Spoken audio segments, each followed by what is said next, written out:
मेरा नाम आफ्ताब उबराना एडवोकेट है। मैं डिस्ट्रिक्ट बार एसोसिएशन जंग में साबका लाइब्रेरी सेक्रेटरी हूँ और इस time SB law chamber number 19 Kazmi block opposite bar room जंग, ये हमारा दफ्तर है। आज का जो टॉपिक है हमारा, वो टॉपिक 489F की कार्रवाई से मुतल्लिक है और यहाँ पर 489F की कार्रवाई चेक या कोई भी नोट वगैरह है, इस पर कार्रवाई के लिए लोग रुख करते हैं फौजदारी कार्रवाई का, क्योंकि फौजदारी कार्रवाई के अंदर काफ़ी सारी हर्डल्स ये हैं कि उसमें पुलिस भी इन्वॉल्व होती है। उसमें जो हमारे माशरे के अंदर यहाँ पर एक अलमिया है कि उसके अंदर फिर जिसने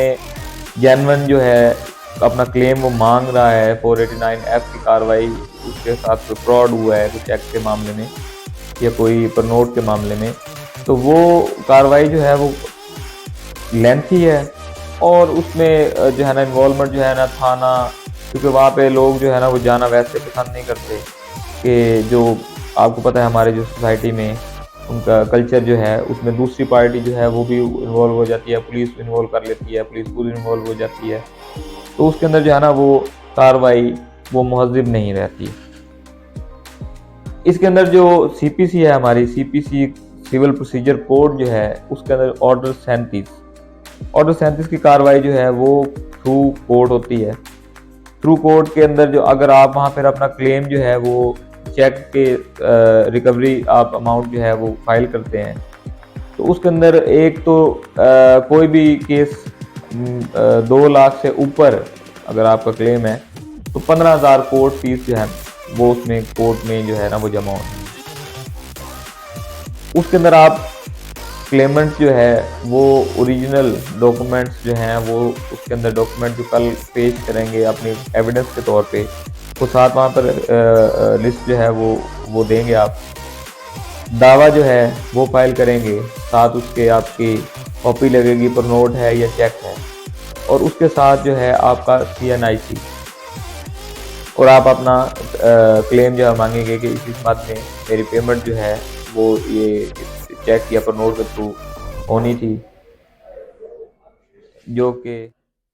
इन डॉक्यूमेंट्स के साथ जब आप केस फाइल करेंगे तो उसके अंदर आप रेमेडी आपको पॉजिटिवली मिलेगी, क्योंकि उसके अंदर जो मुद्दा लय है जिसे आपने वसूली करनी है कि चेक के थ्रू या नोट के थ्रू, उसको कोर्ट के अंदर हक रिफा लेने के लिए वो सेम अमाउंट जितनी उसने देनी है जो चेक में है या नोट में दर्ज है वो कोर्ट के अंदर बतौर सिक्योरिटी वो जमा करवाएगा, तब उसको लीव टू डिफेंड की इजाज़त मिलेगी और फिर उसको आगे केस जो है ना वो ट्रायल उसका वो चलेगा। अगर वो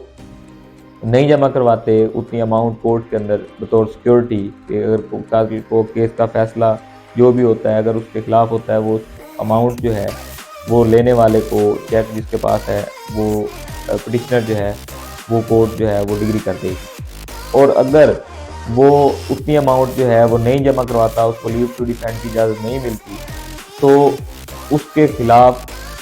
पिटिशनर की एविडेंस लेने के बाद डिग्री जो है वो पिटिशनर के हक में हो जाएगी, और पिटिशनर के हक में होने के बाद उसके पास एक वैलिड जो है वो डिग्री जब मिल जाएगी उसको, वो उसके बाद अगर करना चाहे कि वो पुलिस कार्रवाई जो है या उसकी वो रिकवरी नहीं होती, तो वो सारी जो पुलिस कार्रवाई करके थ्रू कोर्ट और थ्रू पुलिस स्टेशन, तो ये बेटर ऑप्शन है कि 489F के बजाय ऑर्डर 37 CPC इसको अवेल किया जाए, तो इसके अंदर रिकवरी भी बेहतर है और इसमें पुलिस थाने उनका चक्कर भी नहीं है।